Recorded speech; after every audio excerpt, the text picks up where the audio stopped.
So everybody, welcome back to the Game Haus. Now, I've said many times since I've started in this industry that I believe gaming can save lives. I believe gaming brings us together, and it gives us a foundation and a common ground that we can find something that we all love together, and we can move forward. This world is definitely full of enough strife and full of enough people who don't agree that I believe gaming has the opportunity to unite us, and I've run into a lot of awesome people who feel the same way, and today I have with me, I have two guys who understand this as well, and what they've done with this is they see the opportunity for veterans as they leave the armed services, where the day is structured. It's very formal, and you know what to do, and you know how to do it, you know when to do it, you know when to get up and when to go to bed. And there's a definite struggle for some when you leave that environment and you're used to acting and being a certain way. Then you come back to the real world where things are random and things aren't very structured, and you're not 100% certain of everything all the time. You don't know who's in charge or when's in charge, and it shifts and it moves. But using gaming as a way to find common ground, as a way to give people a place to belong with like-minded individuals that you can find support through. And I have with me today the two people that are in charge of the Military Gaming League. You can check that out on the internet. Check that out on Twitter and the internet. We'll put those links in the description below. So I'll have these two gentlemen introduce themselves. I have Daniel and Travis. They're going to introduce themselves, give their background a little bit, and then we'll go from there. So guys, I'll go ahead. Yeah, thanks so much, Bill. Yeah, thanks for having us. Sure, no problem. My name is Travis Williams. I'm co-founder of Military Gaming League, known as ShamShield in the MGL community here. And I've been in the military I'm on my 9th year now. Spent 6 years active duty as a French linguist, and I'm spending the rest of my time in the reserves as of right now. So it's been a long journey in the military, and getting out and being able to create something like this that benefits active duty and veterans as well. It's just it's a really fun opportunity, and I'm glad that we're able to do it and start it up. Alrighty. Yeah, absolutely. So my name's Daniel, co-founder, partner of ShamShield there. In the MGL community, I go by Drake. I have kind of a similar story. I got started in the intelligence world as active duty Army as well. I worked signals intelligence, though, on counterterrorism missions while I was in Germany. That's actually where I met Travis, and when we had kind of talked about this idea of a league where you could kind of come together and have that same kind of connectedness that you had in your unit, or with people around you, anywhere in the world. Have a common platform for people to come together, and so that's kind of how Military Gaming League came to be. But now I'm out, and I work on businesses. I have my own business in the technology sector, and helping Travis here build Military Gaming League into a huge beneficial entity for active duty service members and veterans alike. Very nice. So usually when these things start, when somebody decides to start a business, there's usually a deeply personal story involved there, and you realize that out of that story there's an opportunity to solve out of the story. There's usually a great opportunity to solve a problem and serve others. So what was the personal revelation, I guess, personal story that you guys had, that you went, we need a place where we can use gaming as a way to bring people together, to provide some structure in the transition period for these veterans? Yeah, For me, when I got out of active duty, I think like most people getting out, there's a sense of what do I do next kind of thing. And for me, the first thing that I knew I wanted to do was somehow still be involved with the military. So that's why I kind of signed on into the reserves. I still wanted to remain attached to the military family. And then on the side of that, I always wanted to work with wounded warriors or some other nonprofits out there that benefit military and veterans.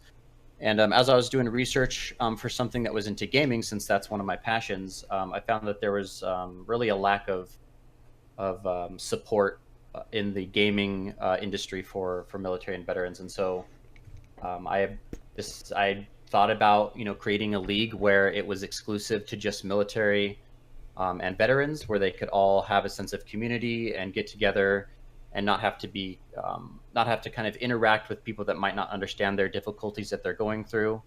I approached Daniel with the idea, and within a couple months we had built it into the idea into a business, and then a couple months from there built the actual formation of the business into the launch of MGL, and started getting members and doing tournaments and stuff like that.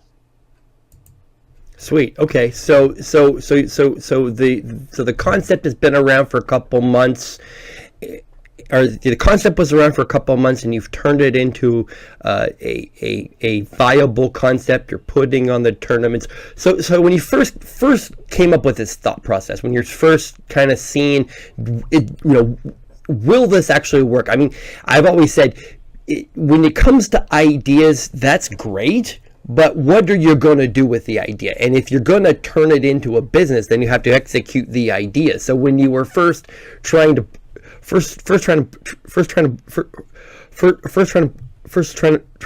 this all together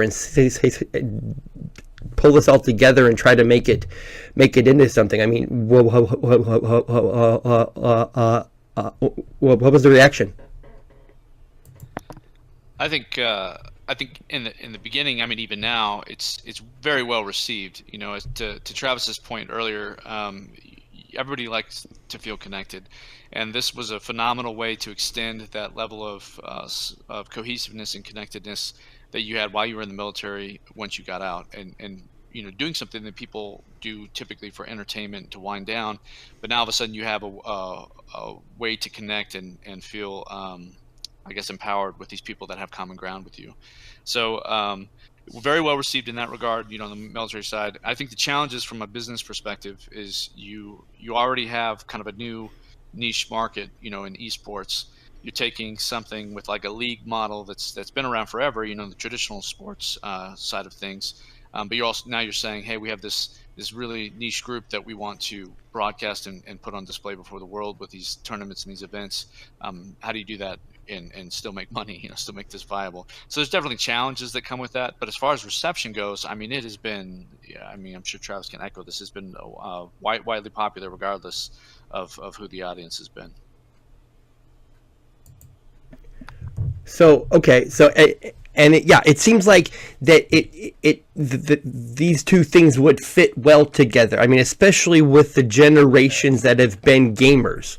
And so not only are you finding the common ground because of your service, whether you were Army or you're in the Air Force or whatever, but you're also finding common ground in the games, whether you're playing Call of Duty or you're playing StarCraft or whatever you're playing. So it really provides people who have a unique experience set a way to, when they're out of the group, when they're no longer part of that cohesive unit, they feel kind of lonely and I'm out of place. So is this something that, as it's progressed, it's gaining momentum? But so what sort of problems are you running into when it comes to like the cash standpoint? Because it seems like that you're talking about gamers, but inside of the gamer niche, you're also talking about people who served in the military, and that seems like an even smaller subset. You know what I'm saying? Yeah, I think the challenge is, for us to play in our tournaments and our events, they're exclusive to military. So you either have to be a veteran or active duty of some sort, National Guard, Reserve, that sort of thing. And so that kind of narrows down your player base to a degree. And so there are challenges when it comes to making sure that you have skilled players to play in these tournaments and things like that. But beyond that, what we're finding is, the league model in esports is largely dependent on sponsorship revenue, and so sponsorship can be a very fickle thing to be super reliant on. So the early ramp up period, you want to try to get content media rights very profitable very quickly, and that all takes time. Building a brand takes time, and you need to be able to put that time in for it to be quality and to be lasting. And you could potentially gain tens of thousands of followers very quickly, and some more serial marketing ways and things, but typically those connections aren't organic, they don't last, and they are ultimately meaningless for the partners that you're bringing on board, like sponsors and things like that. So we have a goal where we are very much trying to connect with our users in meaningful ways, especially, the military side is, which we've kind of talked about here a few times. It's so much more than just gaming. It's we are able to identify and bring to light these really serious issues that the community is dealing with, whether it's PTSD or feeling isolated or feeling like they need to take their own life. Suicide is a serious epidemic in the veteran community, and it's extremely sad. And so this gaming environment allows us to do much more than just be connected and have that feeling of inclusion. It also allows us to identify those things in our peers and connect with them, get them resources, get them help, and bring these things to light. And so when you talk about that mission and that approach alongside what you're trying to do with a traditional revenue model, it makes it very attractive, I think, for sponsors and partners to come on board. And so it's been easy even early on. We're very young as a business, just over a year old now. But even then, we've had some phenomenal partners want to get involved, both on the sponsorship side and just from a business development standpoint, and that allows this entire direction, mission, everything we're trying to do become that much stronger. Nice. So I was listening to you talking about the players and dealing with the loneliness and the depression and the PTSD, and when you get to the toxic end of that, perhaps taking your life. What are you seeing when it comes to the players, from when they find you, when they walk in the door, I guess, and as their journey progresses and they realize this is an awesome resource for me. This is a place I can belong. It's a place where, when I'm having a crappy day and I'm trying to decide, and this is going to sound horrible, do I want to do the ultimate worst thing, and do I want to take my life? And when they realize that there's a bunch of other people around them, so that it makes them feel not so alone. So sort of talk about how the individual player sort of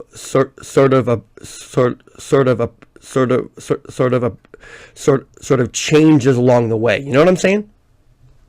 Yeah. So in our Discord, the community is kind of built around using Discord, and so in Discord we have all these different channels where all the Marines can go and talk to each other, or they can go to venting rooms and just get what's something that's on their chest and get it off.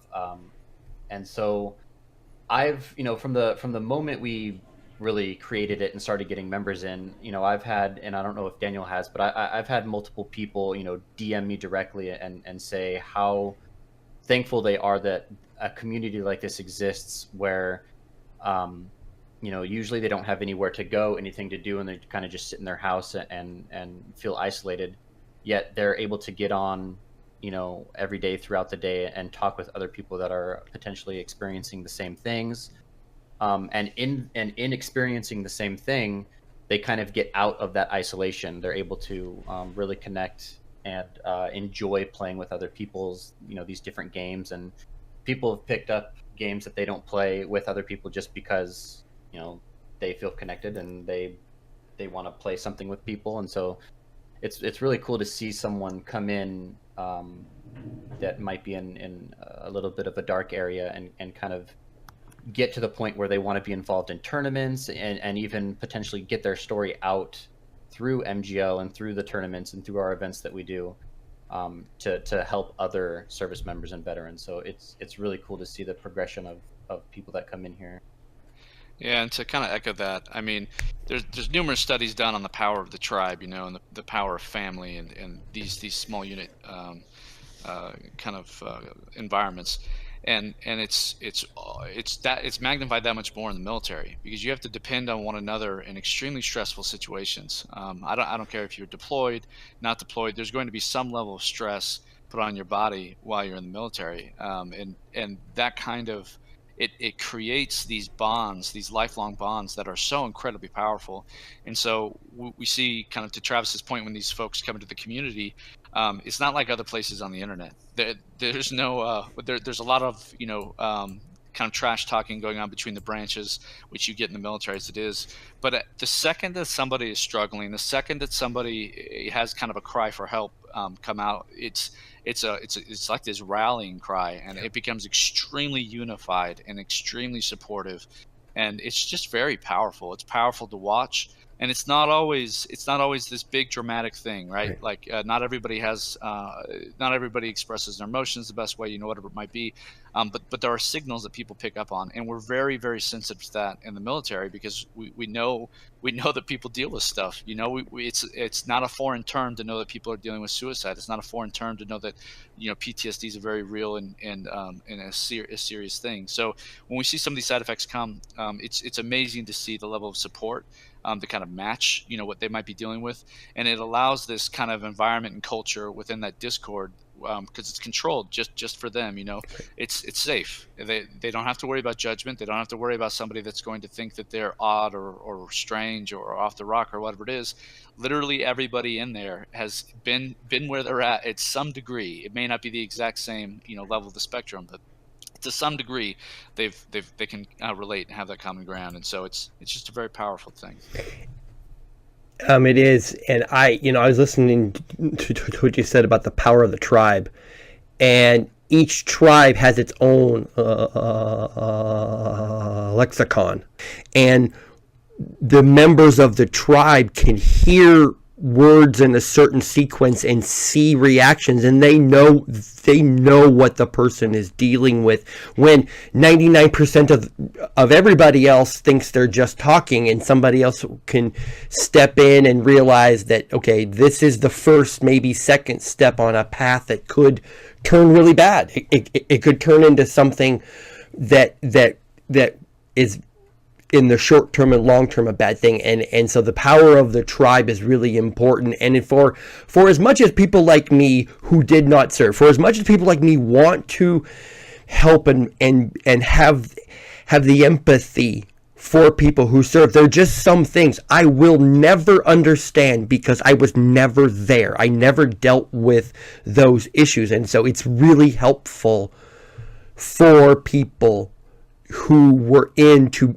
be around others. And when you're down, when 2 or 3 of you are down, there's 5 more of you standing there, and you all lift together in the same space, and you all rise up together. So I'm very thankful for this concept for these people. So let's talk about going forward. So you've been around a year. You're running tournaments right now. You're running PUBG. You're running some Apex. So your thoughts going forward? I mean, you're going to do tournaments every week, every couple of weeks, every month. You're going to do some sort of a long-term thing. We've built out. For the most part, we've built out kind of these seasons, 3 or 4 big titles a year, where we host qualifiers, and then into the season of play, and then into the finals, and then finishing with a branch battle, which is our kind of our signature branch versus branch kind of tournament. Okay, there you go. Yeah. So and then in between all the big kind of titles, we're definitely going to have these smaller events, both online and in person, on bases or just in areas where there's a bunch of people that can all come together. Mm-hmm. But yeah, that's kind of our initial push going forward.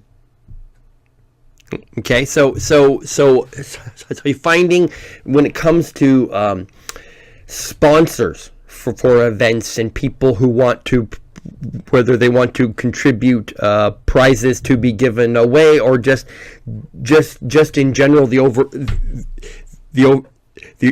the overall infrastructure of these tournaments, and I mean you can't just show up to a place and have a tournament. You have to have the computers and the monitors, and you have to have the people to staff it, and you have to have the keyboards and the mice and everything. So are you finding that there are a lot of businesses out there that are open to supporting this? Yeah, I think we've had such a great reception. I think you have the same the same challenges, I would say, any new business has, and that is especially in the sponsorship world, they really want to know who they're working with. You know what I mean? They want to know that you are you're put together, you have your act together, so to speak. That they're going to get a return on investment, for partnering with you, all that. So I think what we've noticed is the brand of what we're trying to do in the military, the fact that we're both military and that this is for military, it opens a lot of doors, and it allows that kind of initial conversation and that initial interaction. And then after that, it's kind of up to us. So we've had some phenomenal early sponsor partners. A huge shout out to Vertigear, actually, because they're one of our partners that literally our very first tournament we ever did. I mean, I think we barely had a few hundred people in the community at the time. And, very very small grassroots, and they were like, yeah, sure, we'll send you some chairs to like do as prizes and stuff. And I mean, they're expensive chairs. They're like $300 to $500 chairs. And Right. they were just phenomenal partners right from the beginning. Very, very open. I mean. And now, as we're growing, we're really hoping to kind of have that payback to them, because as that audience grows, we're hoping it brings a lot of awareness to what they're doing. So, and there have been other brands like that too, that they're willing to kind of have that first chance to at least say, hey, we have some products we can offer you. We might be able to do something financial, but we need to know X, Y, Z, whatever. So, Sure. Yeah, very, very, very open and supportive so far. Sweet. So you've been around for about a year. So going forward now, in 3 years, maybe 4 or 5, in 3 to 5 years, 3 to 5 years from now, where do you see yourself?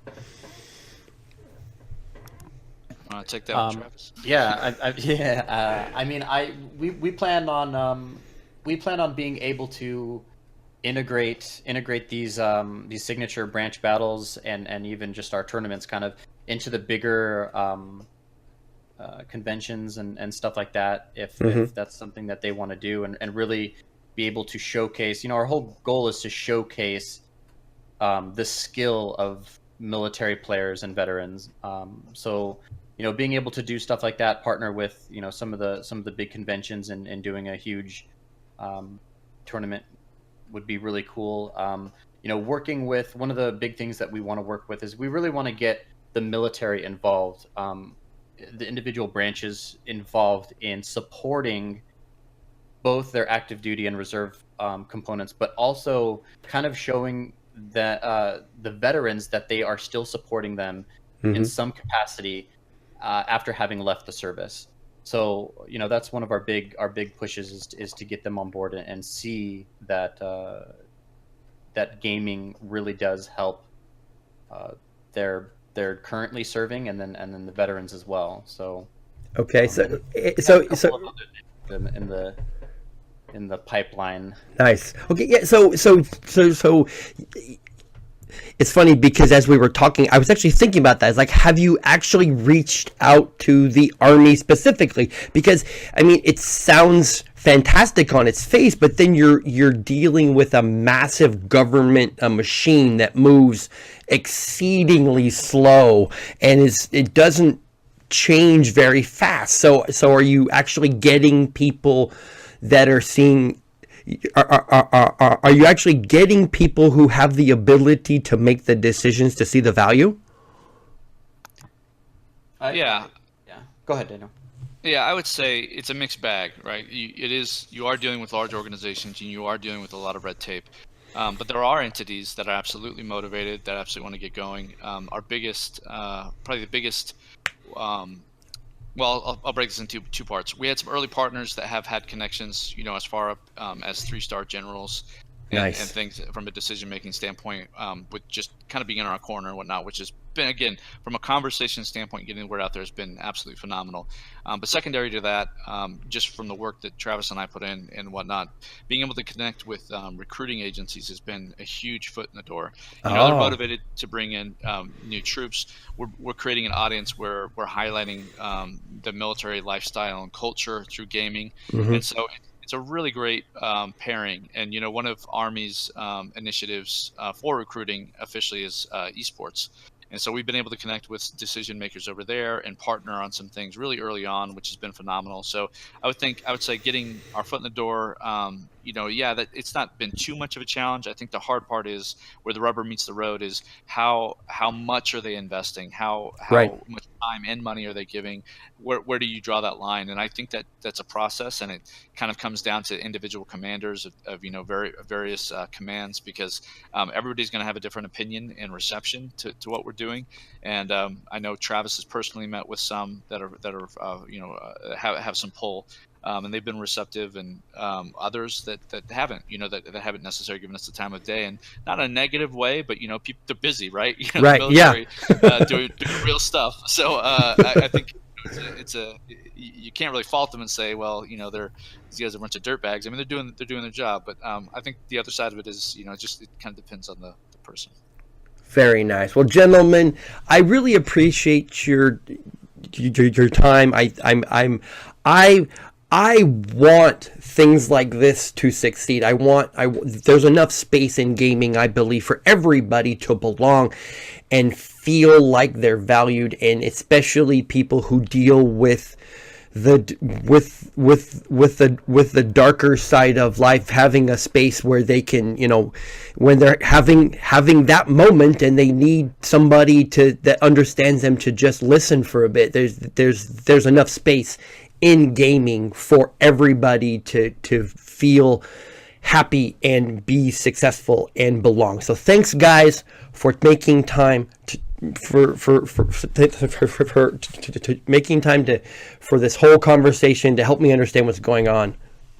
Absolutely. Thanks for having us. Yeah, absolutely, Bill. Thanks very much. No problem, guys. Anytime. And as far as going forward, anything you want to throw my way announcement wise, we can do this again as many times as you like. Everybody, thanks for tuning in to the Game Haus. If you like this video and the other content that we have, please subscribe and like to the YouTube channel. Check out thegamehaus.com. You'll find esports news, plus a lot of other news for baseball and basketball and football there. So head over to the website, thegamehaus.com, and we'll see you soon.